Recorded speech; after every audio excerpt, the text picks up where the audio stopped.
Hello मैं nursing future officer. I hope आप अच्छे होंगे। अगर आप इस बार आपका सिलेक्शन नहीं हुआ नर्सिंग एग्जाम में, इस बार आपका सिलेक्शन नहीं हुआ, क्लियर एग्जाम नहीं हुआ, तो प्रॉब्लम आपकी प्रिपरेशन में नहीं है, स्ट्रेटजी में है। कौन सा स्ट्रेटजी फॉलो कर रहे हैं आप टॉपर की स्ट्रेटजी फॉलो कीजिए। जो टॉपर लोग ये स्ट्रेटजी फॉलो करते हैं आप वो पढ़िए जो आपके एग्जाम में डायरेक्ट पूछा जाएगा।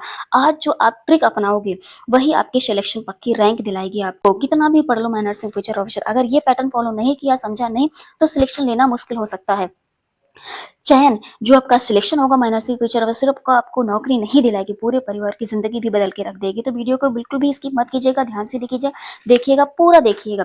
एक एक लाइन इंपॉर्टेंट होने वाला है। एक एग्जाम में कहीं से भी क्वेश्चन पूछा जा सकता है, एग्जाम में कहीं से भी क्वेश्चन पूछा जा सकता है। तो वीडियो को बिल्कुल भी स्किप किए बिना वीडियो को पूरा देखिएगा। फर्स्ट क्वेश्चन है आपका, वजाइना में कौन सा एनवायरमेंटल बेस्ड होता है? तो वजाइना में कौन सा एनवायरमेंटल बेस्ड होता है? Correct answer is acidic. आपकी वजाइना का जो एनवायरमेंटल होता है वो एसिडिक होता है। क्यों होता है ये भी आपको हम, क्योंकि वजाइना में प्रेजेंट होता है Doderlein bacilli. Doderlein bacilli की वजह से वजाइना का जो एनवायरमेंटल होता है वो एसिडिक होता है। ग्लाइकोजन ग्लाइकोजन जब चेंज होता है, ग्लाइकोजन में चेंज होके लैक्टो बैक्सिली एसिडोपिल्स में चेंज हो जाता, कन्वर्ट हो जाता है, होने की वजह से वजाना का जो एनवायरमेंटल होता है वो एसिडिक हो जाता है। और उसका पीएच मान क्या होता है? एसिडिक होता है, लैक्टिक एसिड हो जाता है, एसिड की मात्रा ज्यादा बढ़ जाती है। 3 पॉइंट अगर आपके एग्जाम में ये भी पूछा जा सकता है वजाइना का नॉर्मल पीएच मान कितना होता है, तो आपका पीएच मान 3.5 टू लेकर 4 होता है। ये नॉर्मल पीएच मान होता है, डायरेक्ट नोट कर लीजिए। एक एक लाइन इंपॉर्टेंट हो रहा है। वजाइना का मान पीएच मान जो होता है 3.5 से लेकर 4 होता है, नॉर्मल होता है, एसिडिक एसिडिक होता है, डोडालाइन बेसिली प्रेजेंट होता है, ये भी एसिडिक होता है। ये क्वेश्चन हो गया, पीएच मान पूछा सकता है, एक क्वेश्चन हो गया।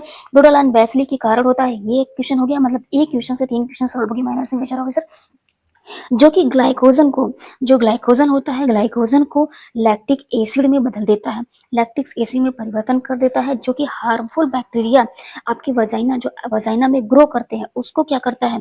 प्रिवेंट करता है, रोकता है, ताकि हार्मफुल बैक्टीरिया ग्रोथ ना कर पाए, वजाइना के अंदर में इन्फेक्शन ना हो जाए। नेक्स्ट क्वेश्चन की बात करते हैं।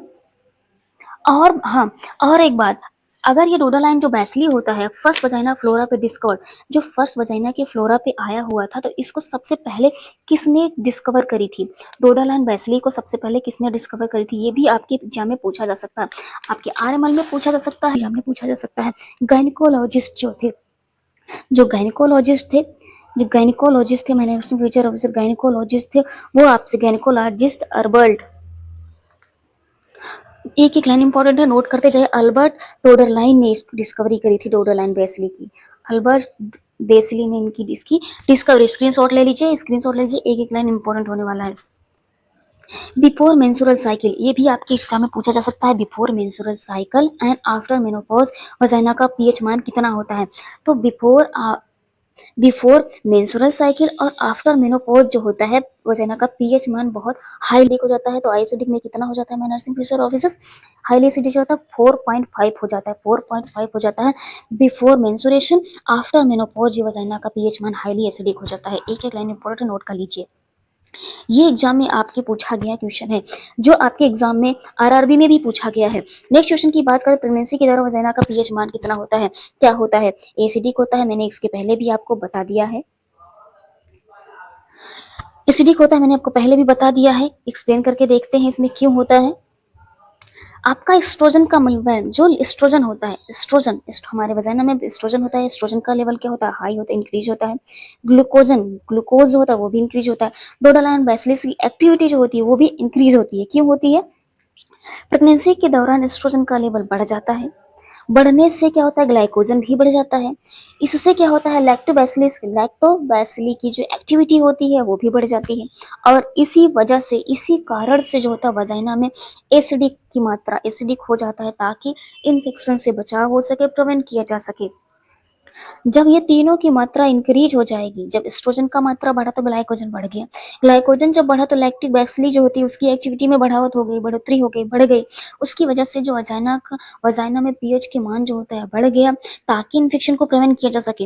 ये भी आपको, एसिडिक की मात्रा क्यों ज्यादा होता है ये भी आपको एग्जाम में पूछा जा सकता है। तो इन्फेक्शन को प्रिवेंट करता है, इन्फेक्शन से बचाता है। ये आपके एग्जाम में करेक्ट करके आ जाइएगा, 100% आपका एग्जाम क्लियर हो जाएगा। मैं nursing future officer next question ये भी आपके एग्जाम में डोडालाइन बेसिली से आपका क्वेश्चन बर्थोलिन ग्लैंड से आपका एग्जाम में पूछा गया है। ईएसआईसी स्टाफ नर्स 2016 में मार्च में फर्स्ट शिफ्ट में आपका एग्जाम पूछा गया है। मैं नर्सिंग टीचर ऑफ से डोडालाइन बेसिली आपकी जो क्या है बर्थोलिन ग्लैंड कहाँ मौजूद होता है। डोडालाइन जो डक्ट होता है उसकी ओपनिंग कहाँ होती है, आपकी वजाइनल ओपनिंग होती है, ये आपकी वजाइनल ओपनिंग है, ये क्लाइटोरस होता है, क्लाइटोरस होता है, ये आपकी बर्थोलिन ग्लैंड प्रेजेंट होती है। मैं nursing teacher sir Bartholin gland आपकी ये प्रेजेंट होती है।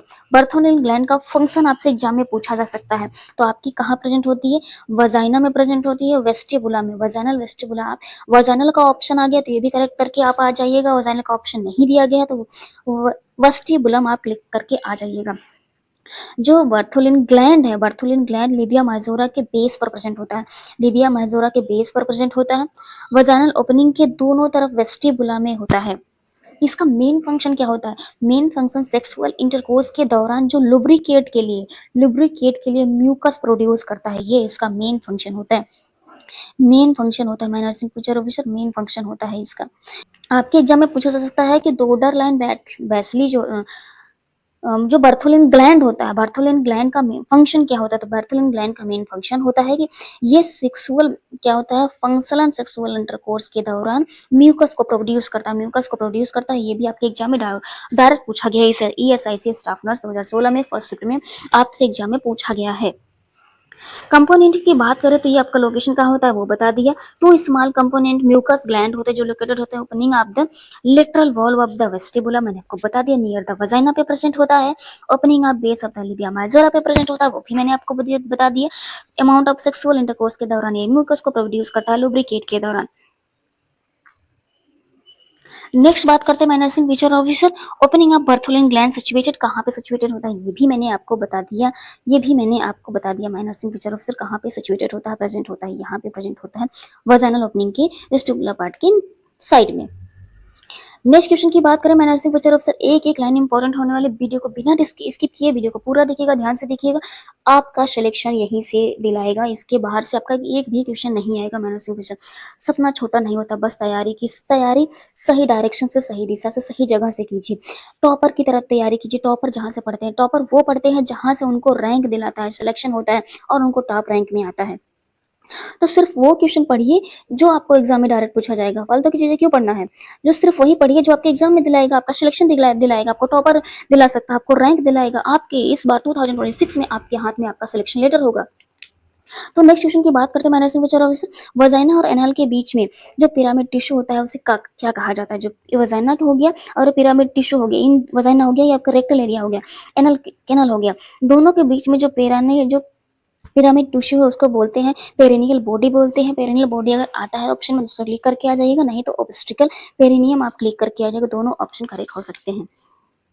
नेक्स्ट क्वेश्चन की बात करते हैं कि लिबिया माइजोरे का जो निचला हिस्सा होता है जो स्किन फोल्ड बनाता है उसे क्या कहते हैं। जो निचला हिस्सा यह प्रेजेंट होता है, यहाँ पे हिस्सा होता है जो स्किन फोल्ड बनाता है उसको क्या कहा जाता है, उसको क्या कहा जाता है, फोरसेट कहा जाता है, फोरसेट कहा जाता है, फोरसेट कहा जाता है, फोरसेट कहा जाता है। मैंने पूछा रूप से कांटा नुमा होता है, कांटे की तरह होता है, कांटा नुमा होता है, इसको फोरसेट कहा जाता है। क्लियरली मेंशन किया गया है वजाना और एनस के बीच में जो पिरामिड टिश्यू होता है उसको पेरिनियल बॉडी कहा जाता है। और बीएचयू में पूछा गया, बीएचयू एमएससी नर्सिंग एंट्रेंस में 2021 में पूछा गया है, 2021 में ये भी एग्जाम में पूछा गया, आपकी ये भी एग्जाम में डायरेक्ट पूछा गया है। मैंने सोचा एक एक लाइन जो हम वो बताएंगे जो आपसे एग्जाम में रिपीट क्वेश्चन पूछा जाता है। नेक्स्ट क्वेश्चन की बात करते हैं मैंने सोचा ऑप्शन फीमेल यूरेथ्रा, जो फीमेल यूरेथ्रा के गलत क्या एक फॉल्स स्टेटमेंट कौन सा होता है। तो फीमेल आपकी यूरेथ्रा जो होती है वो पोस्टीरियर ना होके इंटीरियर होती है, पोस्टीरियर नहीं होता है, इंटीरियर होती है। कैसे होती है मैं आपको एक इमेज बेस पे एक्सप्लेन करती हूँ। आपका ये एक इमेज दिया गया है, इमेज में देखिए ये प्यूबिक बोन्स हो गई आपकी पीछे की तरफ, प्यूबिक बोन हो गई आपकी, ये जो प्यूबिक बोन हो गई, प्यूबिक बोन है, और आपके ये यूरेथ्रा है, ये यहाँ से आपका यूरेथ्रल ओपनिंग है, आपका ये ब्लडर है। तो ब्लडर के जस्ट पीछे माइनर क्लैटोरस ओपनिंग होती है, यहाँ पे जहाँ पे यूरेथ्रल ओपनिंग होती है, जहाँ से यूरिन बाहर आता है, यूरिन के जस्ट नीचे वजानल ओपनिंग होती है, वजानल ओपनिंग तो जो एंटीरियर ऊपर की तरफ ही तो हुआ, ऊपर की तरफ एंटीरियर हो गया, पोस्टीरियर का मतलब होता है पीछे की तरफ होता है, तो पीछे की तरफ तो रेक्टल ओपनिंग है। फीमेल यूरेथ्रा लगभग आपके फीमेल यूरेथ्रा का लेंथ भी पूछा जा सकता है एग्जाम में, अक्सर मोस्टली आता है सीएचओ एग्जाम में, सीएचओ ना एग्जाम में पूछा जा सकता है, एनएचएम एग्जाम में मोस्टली पूछा जा सकता है कि यूरेथ्रल ओपनिंग कितनी होती है, कहाँ प्रेजेंट होता है और कितनी लेंथ होती है। तो 4 सेंटीमीटर इसकी लेंथ होती है यूरेथ्रल ओपनिंग की।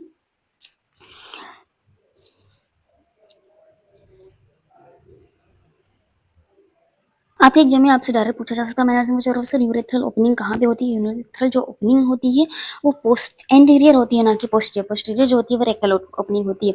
और जो फीमेल यूरेथ्रा होती है उसकी लेंथ कितनी हो तो 4 सेंटीमीटर होती है, 4 सेंटीमीटर होती है। और ये वजाइना ओरिफ के एंटीरियर आगे की तरफ खुलता है, पोस्टीरियर की तरफ नहीं खुलता है। नेक्स्ट क्वेश्चन की बात करें मैंने से ऑप्शन वजाइना की नॉर्मल पोजीशन क्या होती है। वजाइना की नॉर्मल पोजीशन क्या होती है तो वजाइना की नॉर्मल जो पोजीशन होती है एंटी फ्लैक्शन होती है। एंटी फ्लैक्शन, एंटी फ्लैक्स्ड होती है, फ्लैक्शन होती है, एंटी फ्लैक्स्ड होती है, इन्वर्टेड होती है।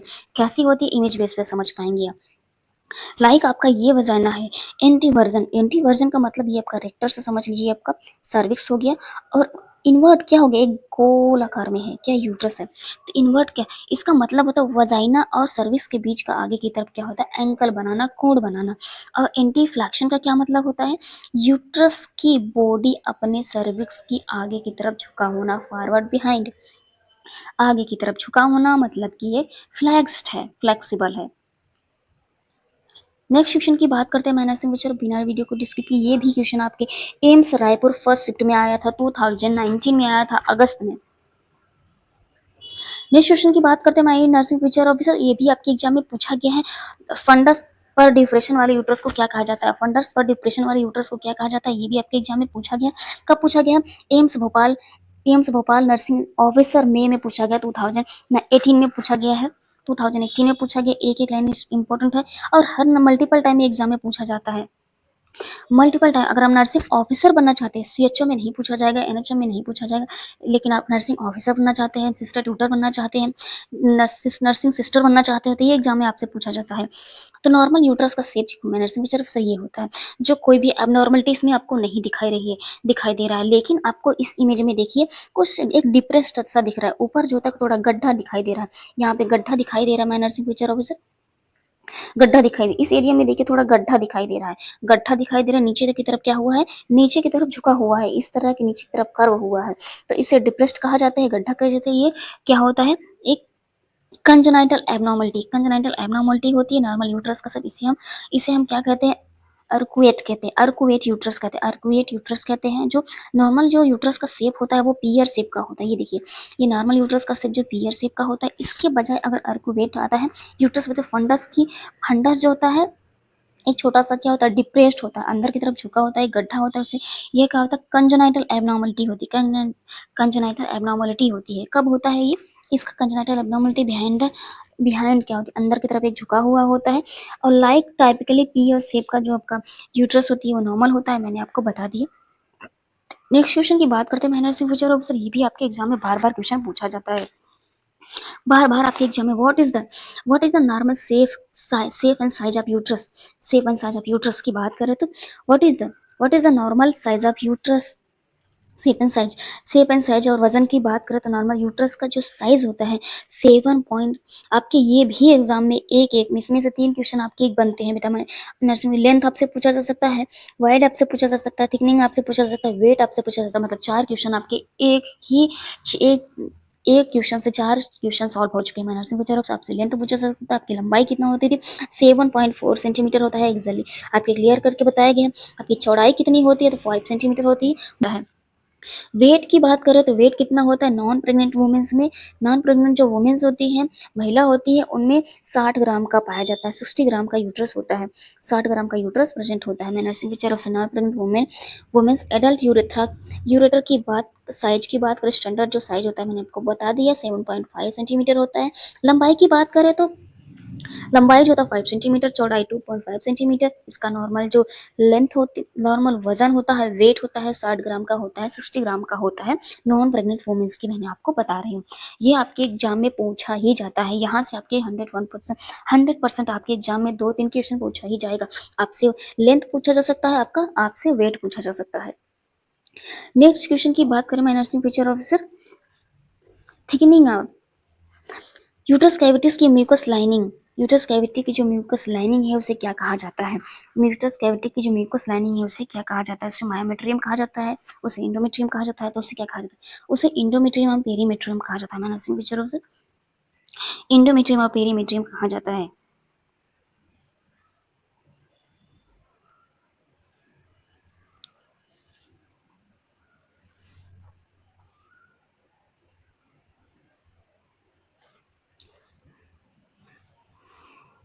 नेक्स्ट क्वेश्चन की बात करते हैं यूट्रस कैविटी की, यूट्राइन कैविटी की म्यूकस लाइनिंग जो होती है, म्यूकस लाइनिंग को क्या कहा जाता है?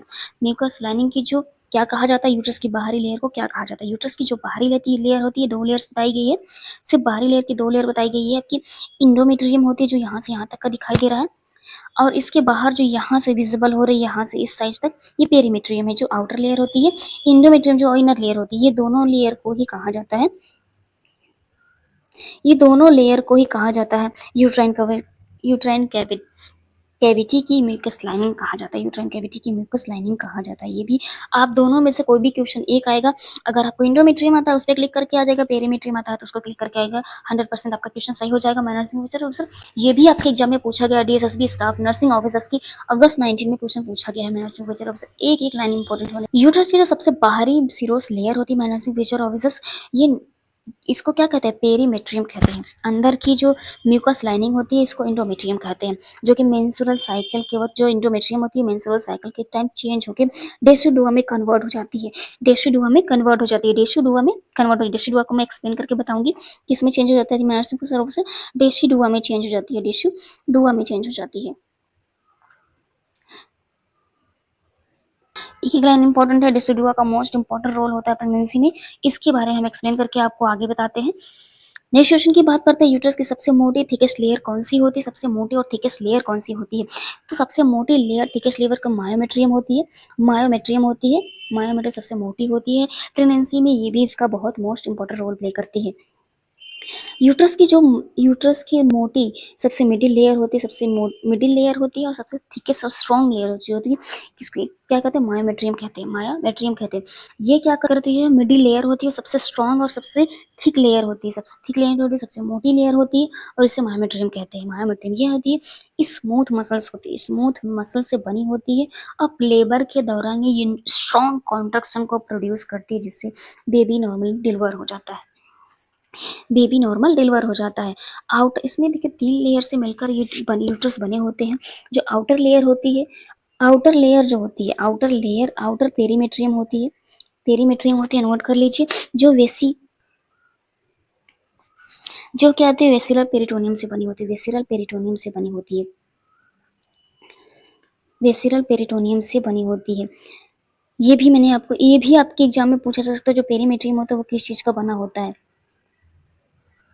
नेक्स्ट क्वेश्चन की बात करें, जो मिडिल लेयर होती है, जो मिडिल लेयर मायोमेट्रियम होती है, मायोमेट्रियम होती है नर्सिंग पिक्चर ऑफ, इसका भी बहुत रोल इंपॉर्टेंट रोल है। ये सबसे थिक होती है, मैंने आपको बता दिया सबसे थिक होती है, ये बता दिया थिक होती है। इसमें ये 3 लेयर से मिलकर बनी होती है। ऑफ यूट्रस को प्रिवेंट करता है ब्लड लॉस से, इसके बारे में आगे चल के बताते हैं। जैसे देखिए, यूट्रस की यूट्रस के किस हिस्से पे लिविंग रिजर्वेशन होता है, यही मैंने आपको भी बता रहे थे। तो मिडिल लेयर ऑफ यूट्रस पे होती है, कौन सी होती है middle layer? Middle layer of uterus myometrium होता है। कौन सी होती है? मायोमेट्रियम होती है। मायोमेट्रियम की जो मसल्स है ये रिलैक्स है, अभी अभी कोई भी फंक्शन नहीं कर रहा है। लेकिन इस वाले में देखिए, इस वाले दोनों इमेज में इसमें कुछ चेंजेस देखने को मिला। ये क्या है? कॉन्ट्रैक्शन, एक स्ट्रॉन्ग कॉन्ट्रैक्शन प्रोड्यूस कर रहा है। जब कॉन्ट्रैक्शन प्रोड्यूस करेगा उस टाइम पे जो पोस्टपार्टम हैमरेज होता है, हैवी ब्लीडिंग होती है, उसको प्रिवेंट करता है, रोकने का काम करता है उसको। वसल्स क्या होती है? दब जाती हैं, सिकुड़ जाती हैं, उससे जो ब्लीडिंग होती है वो रुक जाती है। नेक्स्ट क्वेश्चन की बात करते हैं मैनेजिंग फ्यूचर ऑफिसर, ये भी आपके एग्जाम में डायरेक्ट क्वेश्चन पूछा जा सकता है। यूट्राइन पेसमेकर सिचुएटेड है, आपका यूट्राइन पेसमेकर कहाँ स्थित होता है? तो ये भी आपके एग्जाम में RAK AIIMS MSc nursing entrance exam में 2016 में पूछा गया है। मैं नर्सिंग टीचर ऑफिसर, एक एक लाइन इंपॉर्टेंट होने वाली है। कॉर्निया आप यूट्रस पे पूछा था, ये आपके यूट्रस का शेप हो गया। मैं नर्सिंग टीचर ऑफिसर, यहाँ से आपको यूट्रस का शेप दिखाई दे रहा है। तो जंक्शन आप फैलोपियन ट्यूब एंड यूट्रस के बीच में, यूट्रस जंक्शन जहाँ पे यहाँ पे फैलोपियन ट्यूब एंड यूट्रस का जंक्शन होता है, जुड़ता है यहीं पे फैलोपियन ट्यूब, फैलोपियन ट्यूब यहीं पे जुड़ता है यहाँ पे। तो जंक्शन आप क्या होता है, यूट्रस एंड फैलोपियन ट्यूब के जंक्शन पे ही लोकेशन होता है pacemaker of uterus. Pacemaker of uterus का फंक्शन क्या होता है, ये भी आपके एग्जाम में पूछा सकता है। लेबर के दौरान जो इफेक्टिव कॉन्ट्रक्शन को प्रोड्यूस करता है, इफेक्टिव कॉन्ट्रक्शन को प्रोड्यूस करता है, जो लेबर में हेल्प करता है, जहाँ पे फैलोपियन ट्यूब यूट्रस से जुड़ता है, मैंने आपको बता दिया जंक्शन बोलते हैं उसे, शुरू होता है यहाँ पे पेसमेकर प्रेजेंट होता है और उसका काम करता है एक स्ट्रॉन्ग कॉन्ट्रक्शन नीचे यूट्रस की तरफ देता है, नीचे की तरफ एक स्ट्रॉन्ग कॉन्ट्रक्शन देता है ताकि सर्विस की ओपनिंग हो सके, बच्चा इजिली डिलीवर हो सके, इजिली बेबी डिलीवर हो सके। कोई भी अगर आपके क्वेश्चन समझ में नहीं आता है तो कमेंट करके बताइएगा। मेरे इस वीडियो के नीचे डिस्क्रिप्शन में आपको व्हाट्सअप का लिंक दिया गया है, टेलीग्राम का लिंक दिया गया है। टेलीग्राम पे आपको फ्री पीडीएफ प्रोवाइड किया जाएगा एक एक टॉपिक पे। आज से मैंने टॉपिक स्टार्ट कर दिया, मैनेजिंग फ्यूचर ऑफिसर। इसके बाहर आपको कुछ भी पढ़ने की कोई ज़रूरत नहीं है, इसको पढ़ लो। जितना मैं डेली डेली क्वेश्चन प्रैक्टिस करवाऊंगी उससे बाहर आपका कुछ भी नहीं आने वाला है। हिंदी की भी मैं क्लास लगा दूंगी। अभी आप मैंने एनाटॉमी से रिलेटेड मैंने गायनिक का क्लास स्टार्ट किया है। गायनिक फिनिश होने के बाद मैं नेक्स्ट क्या स्टार्ट करूंगी वो भी मैं आपको बता दूंगी। अभी लागे क्वेश्चन हम बात करने नेक्स्ट क्वेश्चन के बारे में। हमारा नेक्स्ट क्वेश्चन क्या कहता है, मैनर्सिंग फ्यूचर ऑफिसर क्वेश्चन क्या कहता है, मैनर्सिंग फ्यूचर ऑफिसर फर्टिलाइज जो ओवम है, फर्टिलाइज ओवम के इम्प्लांट होने के बाद इंडोमेट्रियम क्या कहलाता है। मैंने आपको, अगर आपने वीडियो पूरा देखा तो स्टार्टिंग में ही बता दिया था कि इंडोमेट्रियम को क्या कहते हैं। इंडोमेट्रियम को डेसिडुआ कहते हैं। ये देखिए आपका 2 पार्ट में यूट्रस दिखाया गया है। ये जो नॉन प्रेग्नेंट वुमेन्स का यूट्रस दिखाया गया है, मतलब इस यूट्रस में कोई भी एग जो है फर्टिलाइज नहीं हुआ है। लेकिन सेकेंड दूसरा टाइप देखिए, इस टाइप में एक कुछ स्ट्रक्चर यहाँ छोटा सा देखिए, फर्टिलाइज ओवम है, एग है जो स्पर्म से मिलने के बाद ये फर्टिलाइज हो गया है। तो इस टाइम जब से ही एग फर्टिलाइज हो गया उस टाइम ये जो इंडोमेट्रियम लेयर होती है, इंडोमेट्रियम मसल्स होती हैं, इंडोमेट्रियम मसल्स होती हैं, ये चेंज होती हैं, कन्वर्ट हो जाती हैं डेसिडुआ में कन्वर्ट हो जाती हैं और जो फर्टिलाइज एग होता है इसको मेंटेन करके रखती हैं, पकड़ के रखती हैं, एक स्पेस प्रोवाइड करती हैं, सुरक्षित स्पेस प्रोवाइड करती है, प्रेगनेंसी को मेंटेन करके रखती है और जो फर्टिलाइज ओवम होता है, एग होता है, उसको न्यूट्रिएंट प्रोवाइड करती है जब तक प्लेसेंटा डेवलपमेंट नहीं होता है। वही बात इसमें भी मेंशन किया गया है, प्रेगनेंसी के दौरान जब जब फर्टिलाइज वो इम्प्लांट हो जाता है तब यूट्रस की इनर लाइनिंग इंट्रोमेट्रियम क्या हो जाती है, रेसिडुआ में कन्वर्ट हो जाती है, बदल जाती है और इसे इंडोमेट्रियम कहा जाता है। प्रेगनेंसी को मेंटेन करके रखती है और न्यूट्रिएंट को प्रोवाइड करती है जब तक प्लेसेंटा डेवलपमेंट नहीं हो जाता, यानी मोस्ट इंपॉर्टेंट रोल प्ले करती है इंडोमेट्रियम आफ्टर प्रेगनेंसी। कुछ एनाटॉमिकल फैक्ट है जो आपके एग्जाम में पूछा ही जाता है। मैनर्सिंग फ्यूचर डोडल एंड बेसली जो होती है, डोडल एंड बेसली की वजह से ही वजाइना का पीएच मान इंक्रीज हो जाता है, वजाइना का पीएच मान इंक्रीज हो जाता है तो 3.5 से लेकर 4.5 बना के रखता है, जो वजाइना में इन्फेक्शन से प्रिवेंट करता है। इसको लैक्टिक बैक्सिली के कारण होता है। मिडिल मायोमेट्रियम जो होता है, मिडिल मायोमेट्रियम में पोस्टमार्टम हेमरेज को प्रिवेंट करता है, इसको स्ट्रॉन्ग कॉन्टैक्ट करता है जिससे वसल्स होती हैं वो सिकुड़ जाती हैं, लिविंग लिगेचर बनाती हैं और ब्लीडिंग को प्रिवेंट करती हैं।